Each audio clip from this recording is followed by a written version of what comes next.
and my leadership have brought forth many clean water bills. We've brought forth several just in this last biennium that got defeated by the governor because of his mantra for no taxes, no fees. And that's a real discouragement, which Terry just talked about borrowing money into the future. Driving while black, racial discrimination, health care, they're all pressing issues that continue to need our attention, even though we've given it our attention. It's baby steps. Legislation is baby steps. And the targets do keep moving as new problems arise. If I had to choose what specific new bill I would put in for bill number 1, it would be forest fragmentation, a bill that I created along with Representative Sheldon from Middlebury that made it all the way through the House, got into the Senate, and through treachery never got to the finish line. It's an awesome, important bill for the state of Vermont as more and more climate change and people are moving into the state and sprawling out away from our urban centers. Okay, thank you, Jim. Anthony, tell us your priorities for the next biennium. Perfect. Most of my platform revolves around a couple core issues. The first being conservation, to sort of echo what has already been said as well, mainly with clean water. The Lake Champlain Cleanup Fund, it needs to establish a long-term source of funding. The EPA set their standards. We received a near failing grade for it and haven't been able to pass legislation to establish long-term funding to revise our permitting process for stormwater runoff for the excessive pavement paving that's occurred in Burlington and other waterside towns. That's a huge part of it. I think clean water funding, not just for recreation, but it's a source of drinking water for us. It's a natural resource that we need to care for and that we need to establish the funding for. The second sort of arm of my platform deals mainly with social issues, and I see social issues as a great step, as sort of mentioned before, that we can use it to attract people to not just come to Williston, but to actually stay in Williston. Things like paid parental leave, I think that would be probably my main priority upon potentially being elected, to provide a source of funding for young new parents so that they don't have to worry about the financial threat or potential job loss. I've read a statistic that 1 in 4 mothers go back to work within 10 days after giving birth. That shouldn't happen. That absolutely, we should be caring for young new families within our town, and I see that as a way of strengthening our economy and strengthening our communities as well. So certainly creating a livable, affordable environment in which businesses can then begin to thrive. I see social issues certainly as accomplishing that means. Great, thank you. You all are well schooled in the 2-minute limit. I'm very impressed. This is very rare that you all are almost on the dot. So thank you for that. I appreciate it. Is there a brief opportunity for a rebuttal on this? We could do a 1-minute rebuttal. 1-minute rebuttal. Would you like to do that? I definitely would. Clearly, Jim would like to do. And I'm rebutting Governor Scott. Okay. Not what I just heard. Right. If we want bright young minds to come to the state of Vermont, beautiful new families and ideas, we give them paid family leave. We give them a livable wage. We give them the security that racial systemic racism is going away in Vermont. We don't veto all these things. We give them clean water. We give them good quality education. These apparently are not on Governor Scott's agenda and have not been from the get-go. Actually, we'll go to Anthony and then I'll go to Terry. Okay. I got to keep it in order so I don't get confused. Sure. Just another minute rebuttal, if you will. No, I actually agree with that wholeheartedly. I think we have this fixation on cost and reducing costs where we can, or potential, new taxes, things like that. the economy and growth will come in time with acknowledging that something like paid family leave could potentially, increase the number of people that would want to be here. The quality of life, just because we have a great economy doesn't necessarily mean that people's qualities of lives are improving. Having affordable housing, livable wage, affordable healthcare, access to healthcare in general, all of those things will allow the rest to come in time. And I think, sort of to echo what Jim said, those should be the priorities, and the legislature has expressed interest in accomplishing those things, and it's a shame that they haven't been accomplished yet. Terry. So just one thing to add, we're talking about cleaning up Lake Champlain, but in the legislature, we need to talk about total cleanup of waters in the state of Vermont, the Connecticut River, Lake Macaig, as well as Lake Champlain, and that will help to sell the bill in the legislature. Yep. Well said. And many of the issues that you all have talked about for your first priorities, we'll be talking about throughout this session. So hopefully we'll get a little bit more, dig in a little more detail, because I bet you guys like that. Okay, we're going to talk about education, decline in student population in most of Vermont, although please feel free to comment on Williston in particular if you'd like to. And how can we as a state continue to deliver high quality education? And all these questions seem to have two questions. Do you support consolidating the teacher healthcare contracts across the state? So two pieces to that question. And Anthony, you're going to start us off. Sure, thank you. I certainly see education as a priority, obviously, for the legislature to tackle.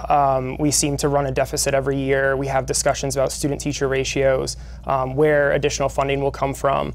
I see a model similar to what Colorado currently has. We recently legalized recreational marijuana that I certainly see as an opportunity to regulate and tax. It's sort of a missed opportunity in my mind that we aren't using this as a potential revenue stream for the state. Instead of considering cuts, there's potentially revenue sitting on the table that we could allocate towards something like education. Just in the first years alone, they're able to allocate tens of millions of dollars in Colorado towards updating, building new schools. I think that would be a fantastic opportunity for us in Vermont. As far as the teacher healthcare contracts go, it sounds like the Vermont Teachers Union is on board with that. I would say as long as the healthcare is being administered in a timely and effective manner, and it's clear to the teachers how they are able to get healthcare through this new administered program, then I certainly agree with it if it can potentially save the state and teachers money to actually be spending on other important programs as well. Okay, thank you. Terry, education. Sure. So we have a problem with education in the state, obviously. We have small high schools that find it very difficult to give a good quality education. So consolidation, while it's on the front burner in Montpelier, there's still a lot of concern about local control. So somewhere along the line, the smaller schools have to figure a way to how they're going to pay their own way and not depend upon rich towns to bail them out. That's going to take some time to do. The issue of local control certainly is one that we've seen in the, well, as long as I've been there and probably longer, which will not go away. We do have these so-called small school grants that need to disappear as well in order for consolidation to occur. So we've done a couple of things in the last couple of years. In the last year, we just passed a bill for special education that will allow more diversity, better ways to spend special ed within the school districts to take better advantage of the money. And yes, I do support the concept of the consolidation of healthcare contracts for teachers and others that are in school districts. That's going to take some, thankfully there's a new commission being established for equal weighting of teachers and others as far as school employees go. And a lot of people don't know, of course, that the paraeducators are covered by usually in contracts and the school health issue. they don't make as much money as teachers, so that has to be recognized as well. Okay, great. Jim, education. Education. We all need it. Some are better at it than others from the receiving end. And I want to just start out by saying, if you want a Ford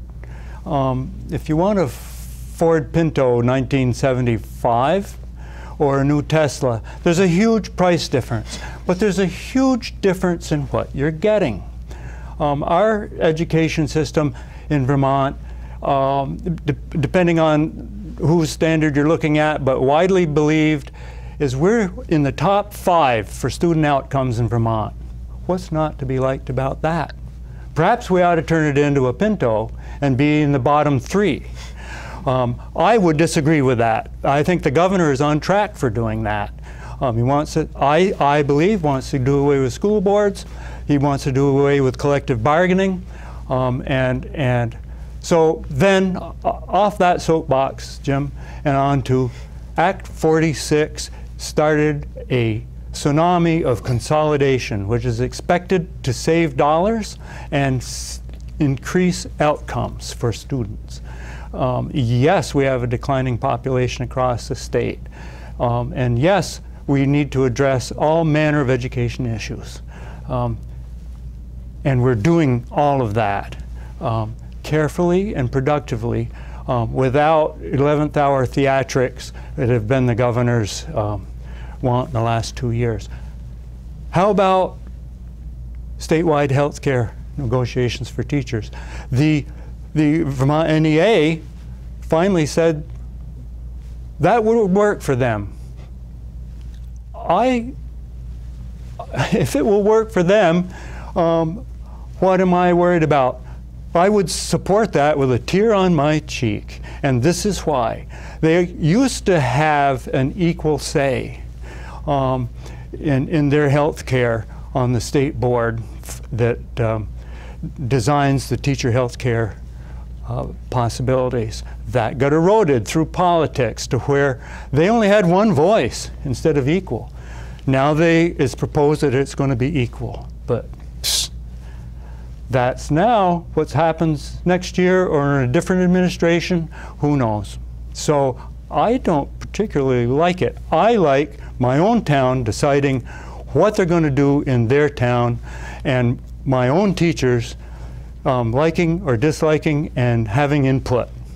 Okay, thank you, Jim. We mentioned healthcare, so let's actually talk about the larger issue of healthcare as well. Obviously, increasing costs of healthcare, putting pressure on individuals and the state as well, and the economy. Should we continue to move to the all-payer model? And the second question: how do we contain healthcare costs? And perhaps that's all really one question. But Terry, you're going to start us off. Sure. So we've looked at all-payer now for a long time, and I think we've come to the conclusion, at least at this point, that it's not possible due to the cost. So we're looking at something different at this point, and in the last biennium, we've established 2 pilot projects using something called Total Care. And the biggest user of this is the UVM Medical Center that has implemented Total Care. And there are 2 pilot projects, as I said, that encompass about 150,000 patients in the state. And this is something that I think, looking at the pilot projects, we're going to see whether this really has an impact on saving money or not, whether it's something that will extend throughout the whole state. We know that Maryland did all-payer for a number of years now, probably about 40 years. And it was a success there, but a lot different population base in Maryland. They have now gone to, along with all-payer, to use the total care concept, and they think that it will reduce the cost to patients there. So I think that will be something that we'll be looking at. We'll also be looking at, and looked at in the past biennium, was something called universal primary care. And that would be sort of like an all-payer system. There was a proposal to have this studied during the course of this coming year. That failed in the Appropriations Committee. So that bill will be reintroduced, and we'll see whether that's a way that we can actually get sort of an all-payer concept with saving money. Okay, Jim, we're talking about the future of healthcare. The future of healthcare, we can only hope, is bright. I would add that in 2003, one of my major platform points was affordable, accessible health care for everybody. That remains one of my platform high priorities. I only want health care for Vermonters and for everyone who lives in this country to be as good as our congressmen and women have. Is that too much to ask? I do not believe it is too much to ask. Can we afford it? Of course we can afford it. We can't afford not to take care of our people at least as good as the rest of the developed nations in the world. Big Pharma is driving our bus, and it's not acceptable to me. So I think affordable, accessible health care idea in 2003 is still on the table, and call it what you want, but I want health care for Vermonters and the entire country that's as good as Peter Welch has. Okay, thank you, Jim. Anthony, future of healthcare in Vermont and beyond. So I will echo a little bit of what has already been said about healthcare. I think it's becoming increasingly clear that the state of Vermont needs to do whatever we can to protect the right of healthcare within our own state. Even just yesterday, the federal government slashed the budget for the accessibility to Obamacare, or the Affordable Care Act, by $26 million, down to $10 million. I see that as a way of simply undermining the availability and affordability of healthcare to people across America. I see Vermont as a progressive state, one that has a lot of socially progressive values, and I see healthcare as absolutely falling into that category. And we need to do whatever we can to protect the availability and affordability of healthcare. Again, that falls under the affordability in general within Vermont, but certainly healthcare and making sure that people have access to medicine and hospitals, paying employees in hospitals fair wages. I certainly think all of those things will help make Vermont a better place to live and improve the quality of life overall. So certainly, you know, the state will have to take some sort of action in order to protect the affordability and availability of health care. Great, thank you, gentlemen. So underlying all of this is the discussion of the budget, yes? So given perennial revenue and expense challenges we face, and certainly legislature has faced, how would you approach balancing the budget in the upcoming next year? And we are going to start with Jim. Thank you. Doesn't sound like an answer, does it? But the way we've been doing it largely for years, Vermont has a balanced budget presented every year, and we work very hard throughout the budget debates to keep it balanced.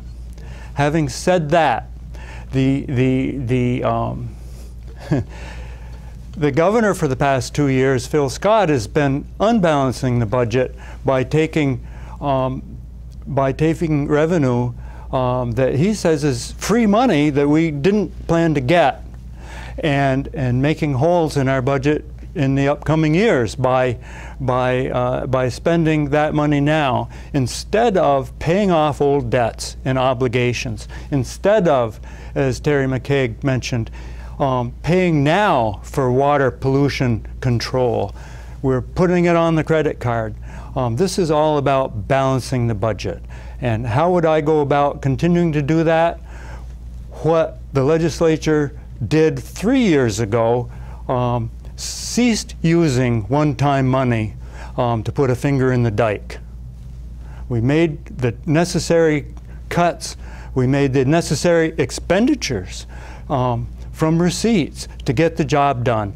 And not put it on credit cards. So that's how I approach the budget. Okay, thank you. Anthony, how are we going to balance the budget next year? I certainly agree with a number of the things that Jim said. I understand the concept of not wanting to raise taxes. It certainly seems to be the governor's go-to strategy for avoiding having to tax anybody additionally. That's obviously not a very popular thing to run on. I do see, as I've sort of mentioned before, the regulation and taxation of marijuana as a potential revenue stream. While it might not be enormous, some estimates have put it up to $20 million annually. And the last budget shortfall that we had was $54 million or so. And I see that as at least covering part of the gap. In addition to that, we have another industry that was just legalized through a Supreme Court ruling, being sports gambling. Again, that's a potentially untapped source of tax revenue for the state. And then again, to sort of echo what Jim said, we need to prioritize our funding and ensure that we're not just trying to do something one time to appease people or make people happy that property taxes dropped slightly. Instead, we could use that as a meaningful source of funding for longer term projects and paying off anything that also has been apportioned that needs funding as well. Okay, thank you. Terry, how are you going to balance the budget? Yeah. So constitutionally, we are not required to balance a budget, but we always do. And if we didn't, we would be in trouble on Wall Street. So we're going to have a balanced budget. The governor proposes a budget, the legislature disposes of that budget. And last year we did not agree with a number of the governor's suggestions about cuts and reinstituted those. Jim mentioned the use of one-time money. We've tried to do that now over a course of several years. The governor last year convinced us, because of the veto, that we needed to use one-time money and created a problem for this year. He convinced us again with the veto that we needed to use one-time money, which creates a problem for us next year. Anthony has mentioned the possibility of gaining monies through marijuana regulation. And in the bills that were introduced a couple of years ago, all of that money was being spent on education and using the monies for people who become addicted to that. So while that may come about, I don't expect we're going to get a lot of money to balance the budget. So we need to look at economic development. We need to look at job growth. That's probably not going to happen over the course of 1 year, but I think that's something that we will be focusing on over the course of several years to help to balance the budget and keep on the steady course that we're on right now. Okay, thank you. Gentlemen, let's switch to the role of nonprofits in Vermont. 7 Days has been doing a big story about nonprofits and what's going on with that sector. And I'm curious to hear what you see as the future of these nonprofits and how the legislature should or shouldn't be involved with the future of nonprofit organizations. And Anthony, you are our starting point. Sure, thank you. Nonprofits obviously serve a very significant role in the lives of a lot of Vermonters. Everything from housing to meal delivery to public access television like we're enjoying right now. So they serve a purpose that otherwise might be assumed by something like the government. They operate on their own, they carry a zero balance budget, and they provide a lot of services that people have come to not only enjoy but to rely on. There's something like 6,000 nonprofits currently operating within Vermont. As far as the legislature becoming involved in the operation of those, I see a potential for possibly more of an advisory board, a panel of people, whether they're legislators or not, that could potentially work as a resource for nonprofits to align by business mission or goal, their actual social mission. Whether it's through merging and sort of integrating based on a regional approach or the actual services that they provide. I certainly think anything that we can do to help them deliver the services that they are already delivering more effectively, more efficiently, anything that puts more money towards the actual delivery of services to Vermonters, I think would be beneficial. I don't see an oversight panel as having regulatory or any sort of authoritative capacity, merely as a way to help these nonprofits operate as efficiently as possible to continue providing the services that they have and have done for a long time. Thank you. Terry, we're talking about nonprofits. Yes, the we role are. thereof. Extremely important role for nonprofits because they deal with mental health, the elderly, nursing, and all sorts of other things that we're dependent upon. And they're sort of an outgrowth of state government. They don't get much money from us. And most of the stuff that we've talked about tonight means money. And certainly we need to fund the nonprofits better than we are right now. How we do that, I'm not exactly sure. But right now, those nonprofits, for the most part, are understaffed. The staff is underpaid, and that becomes a problem for them, which becomes a problem for us. So we need to find a way to beef up what we're supporting them with. Okay. Thank you, Terry. Jim, nonprofits. Nonprofits. I ran a business that was supposed to be profitable, but was not profitable for over 40 years. And I will say that legislature rightly makes every attempt not to dabble inappropriately in for-profit businesses. They get to run their business. We don't run it for them, nor do we tell them how to run it. And I would say the same for not-for-profits. I don't see legislation that has been talked about, or I don't have any in my imagination right now that does otherwise. I will say there is a very, very large not-for-profit half a mile from here, whose workers are going on strike tomorrow morning at 7 o'clock, and whose management, no, I should correct that, whose CEO's salary has increased 630%, and the nurses 17%. We've seen that with Blue Cross Blue Shield over the years, another not-for-profit, another very important service. Of course we need our hospital, and of course they're very important, and of course I love them. But I don't want to get into legislating how much the CEOs get paid, nor how much their workers get paid in the not-for-profit arena, other than the minimum wage and livable wage discussions that we have. So I don't have a lot to add to this discussion, I'm afraid. Okay, thank you all. We're going to do one more question with about a minute each, and then we'll do our closing statements. Okay, so we'll change the rules a little on you. Okay, we talked about legalizing marijuana, so I'd like to talk about the opioid epidemic. Are you satisfied with the headway that we've made so far? What else can be done? And we're going to start with Terry. So we've made some progress on the opioid epidemic. We, in the past biennium, regulated the amount of opioids that can be dispensed by physicians and others that hopefully creates fewer people that are addicted. In the this past year, the committee that I serve on, Corrections and Institutions, produced a bill with Medicaid, medical assisted prescriptions for inmates in correctional facilities. So this will treat people who are addicted when they come into a correctional facility, and if they agree to participate in the program, there is less likelihood that they will overdose when they get out of prison. So this, I think, and this is a large price tag for the correctional facilities, and that actually started on July 1st, and to supersede the program that was in place before, that was only in place for 120 days, not for the whole time that people are in confinement. So I think we've started.